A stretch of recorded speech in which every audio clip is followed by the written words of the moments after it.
Ito yung normal na tanggalin mo. So dito ka magtanggal sa loob. Kadalasan hindi naman tayo magtanggal dyan sa loob sa reinforcement kahit anong sasakyan, Hyundai lang yan.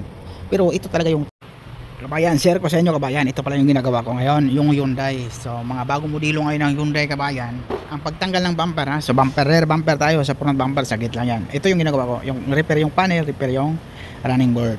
Pero dito tayo mag-focus ngayon sa bumper. So ito talaga ang tamang pagtanggal ng bumper ng Hyundai kabayan, kasama yung reinforcement, yan o. Diba tinanggal ko na lahat ko. Ito yung normal na tanggalin mo. So dito ka magtanggal sa loob.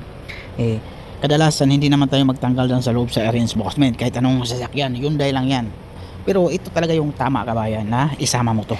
So dalawang bolt lang yan para hindi mo natanggalin to dito sa baba. Hindi ka na magtanggal sa baba no.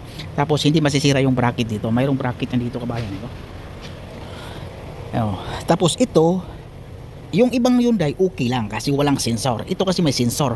So okay lang tanggalin mo, hindi nasama tong reinforcement. Pero ito may sensor. So delikado to. So kailangan dito na tayo magtanggal sa reinforcement sa loob para secure yung sensor natin. So ganun lang naman eh. So ito, dalawang bolt lang yan sa reinforcement. Tapos ito ngayon, yung pinturahan ko ngayon yung sa taas lang, sa baba hindi nakasama yan kasi walang kulay yan.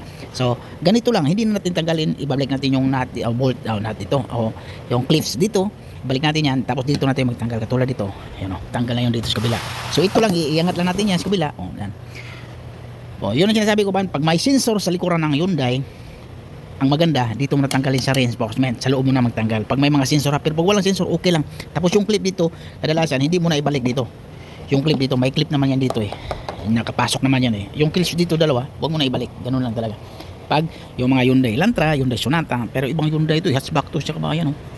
Ba't yung ibang Hyundai ito? Basta ibang mga two-door pa rin siya. Ganon. Pag may sensor makita ka sa Hyundai, tanggalin mo na sa reinforcement, sa loob ka na magtanggal. Pag maraming sensor ha. Ito yung sensor kasi apat to eh. Apat yan. Kasi pag batakin mo to ito, masisira to. So isa-isahin mo yan tapos maghawak ka ng bumper. Mahirap pag magbalik. Tulad nito, pag magbalik ako, ising-isi lang. Okay? O ganon lang siya kabayan. Maraming salamat kabayan. Okay? Ganon ang technique pagtanggal ng rear bumper sa Hyundai.